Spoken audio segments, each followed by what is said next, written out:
Ortom, Ikpeazu, Ugwanyi inaugurates P2B campaign team as Atiku men adopt new strategies. Welcome to the news and thank you for tuning in to listen. Please subscribe to our channel. To get notified when we post hot juicy news updates, please click on the notification bell.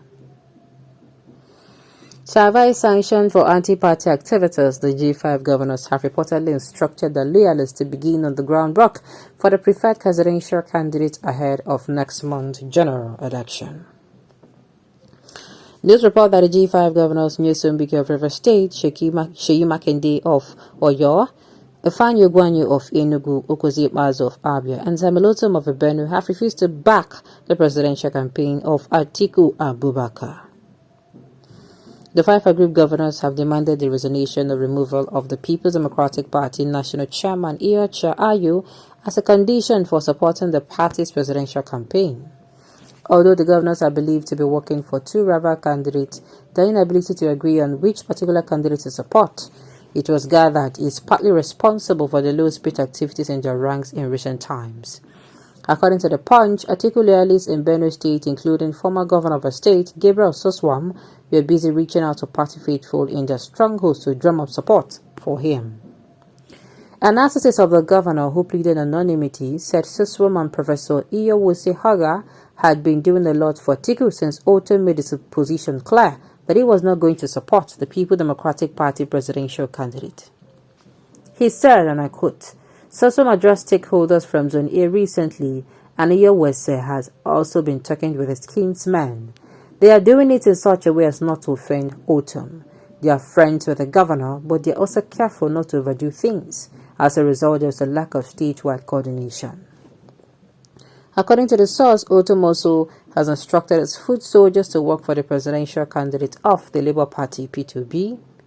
Governor Ortom has already inaugurated an Obi'S team using its most structured aides and allies. Former governorship aspirant Prof. Dennis Tevia is chairman of the group.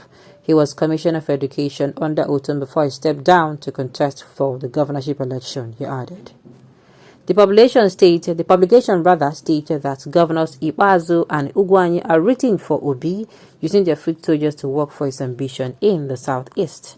In River State, a former People's Democratic Party National Chairman Uche Secondos is leading the pro-Atiku support base alongside a former governor of the state, Celestine Omehia, ex-deputy speaker of the House of Representatives, Austin Opara, and an ex federal lawmaker, Lee Meba. Speaking with The Punch, the Director General of the House-to-House campaign for Atiku Abubakar and Ifeanyi Okawa in Borno State, Mustafa Shehu, said, and I quote, the House-to-House campaign will definitely break not only the G5 governors' hold on their state, but will pose a significant threat to incumbent non-People Democratic Party governors. The Borno House-to-House has proved to be a check on Wike-sponsored PDP stalwarts, including some of the state executive. It has also been positioned as the candidate to beat in the state despite the All Progressive Congress governor and the All Progressive Congress presidential running mate, Kashim Shettima. Now, let me say this. The G5 governors has not come outside, even though they said this January they are going to come out to tell us who they are going to support. I don't know why it is seeming like they're taking their time, but according to this news, they said they are having problem picking one particular person. Maybe some are going for, what's it called, APC, some are going with B, as I said here in the news, but some of them are already saying, now this person I go work for, and they're already sending their foot soldiers. So we don't know how true this is. Because like I said, the people, this G5 PDP governors, they have not come out openly to say this is the candidate we are going to support. I don't know why, for the PDP, they have chosen that Ayu must remain with them. To me, I think that's the problem here. If you're going to be condemning the G5 governors, also, condemn Ayu, who came out openly and said he was going to step down. And all of a sudden, he's not stepping down. Waiting be the thing where they want to. Waiting they want to we make come down. So me, I know they root for anybody in the PDP. I'm not a PDP member, but all I'm saying is that the PDP, they should sort their issues out. Their issues no be it's supposed to be linger like this. If you ask me, if the G5 governors will let them inaugurate whatever they wish, Atiku will still win without their support. It's like you don't like better life, Abi. Somebody is saying Sakpa go finish you. Now wow. Buhari versus Tinubu, continue frustrated. Atiku versus G5 governor, continue frustrated. But P2B, no problem. So, vote for P2B for better Nigeria.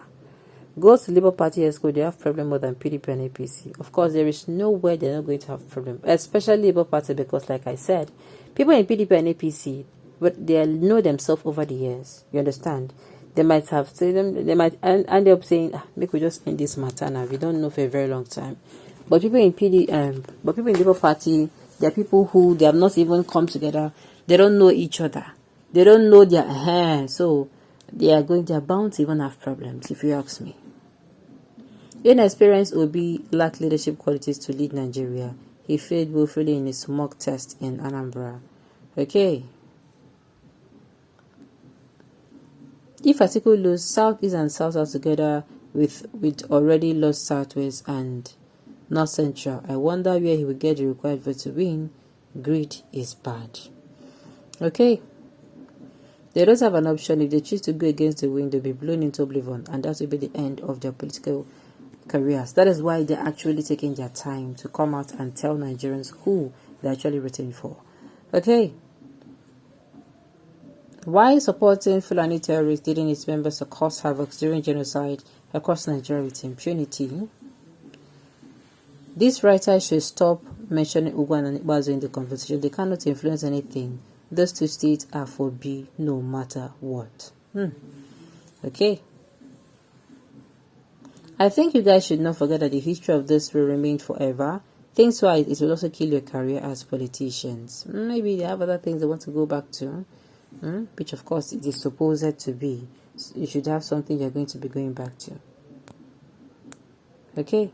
Every section of this country have ruled Nigeria except an Igbo man. And I have the strong feeling that the greatness of Nigeria is in the hand of that Igbo man that will be the president of Nigeria.